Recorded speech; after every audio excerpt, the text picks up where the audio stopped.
On No Treason, number 6, written in 1870, Lysander Spooner says, "It purports at most to be only a contract between persons living 80 years ago. Only a small Yes. portion, even of the people then existing, were consulted on the subject, or asked, or permitted to express either their consent or dissent in any Right. formal matter. And the Constitution, so far as it was their contract, it died with them." What is he talking Yes. about here? What are the most important contributions of Lysander Spooner? He is talking about, he is using the English common law structure to argue against the legitimacy of really of all governments, but specifically the constitutional government. So the theory of why government is just in our current, democratic republic that we have, basically, is, well, it has the consent of the governed.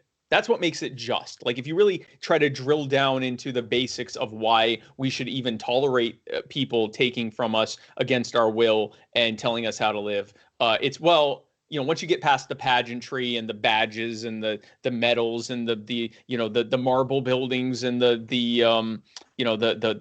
grand writings on parchment and all this stuff, and really drill down to why we should take any of this seriously as being anything other than just organized crime, we are told, well, it's because they have the consent of the governed. They have our consent. And he's arguing they never had our consent. Everyone who's watching this, and I can't see it, I can only see if Keith does it, raise your hand if at some point you were asked if you were okay with the constitutional system of government or whether you wanted to opt out. My memory might be fading, but I'm going to Yes. say no, since it's just you and I.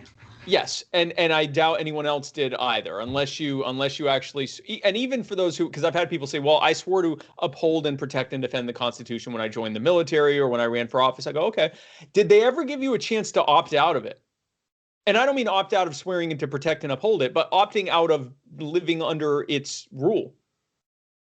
If the answer is no, which it is, they never got your consent. What he was talking about is when the Constitution was founded, it only got the consent of a majority of those who were consulted. The people there did not, the average person in what is now the U.S., or what was considered the U.S. back then, or the continent, the former colonies, were never given a chance to opt out.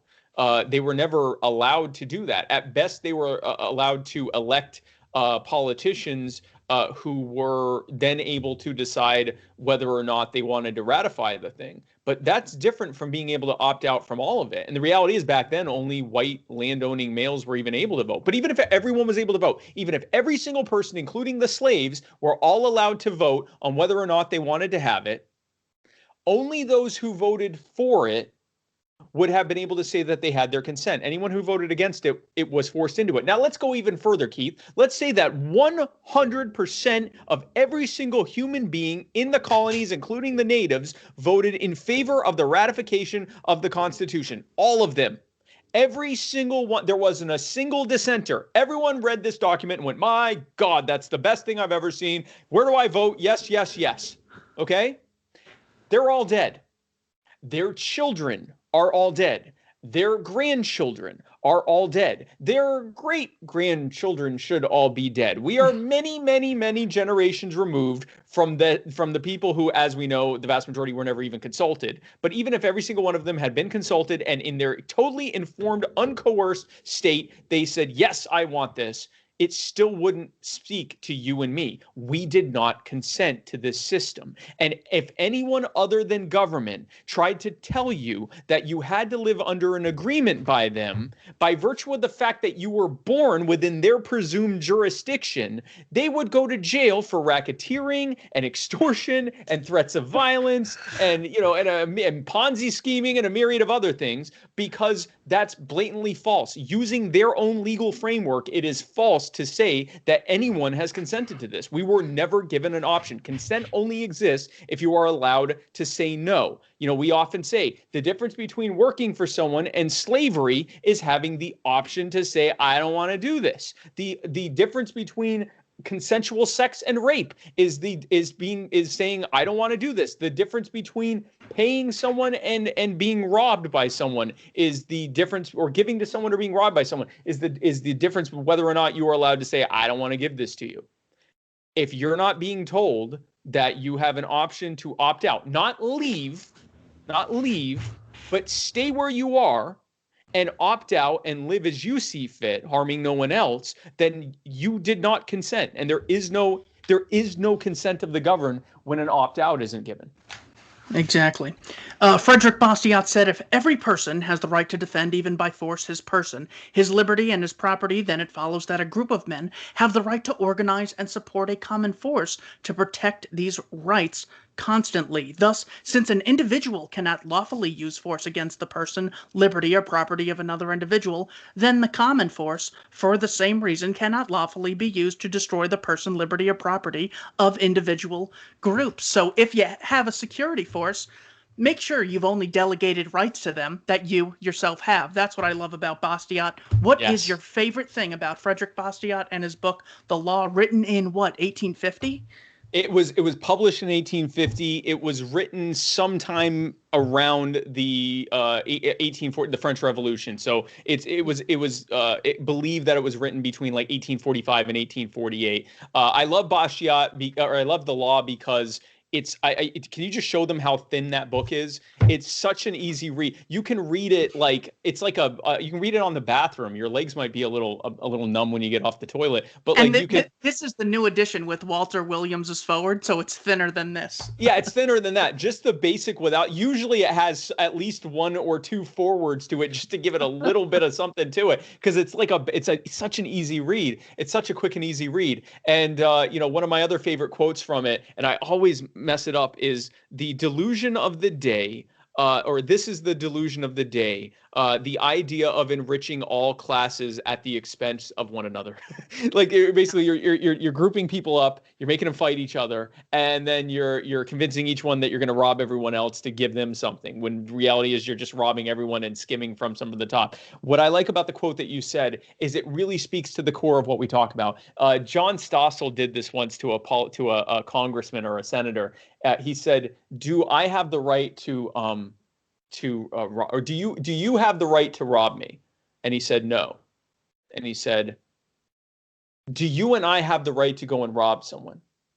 And he said, "No." And he said, "Do you and me and like 5 other people have the right to go and rob someone?" He went into this and he said, "Why do you, as a politician, have the right to take from me?"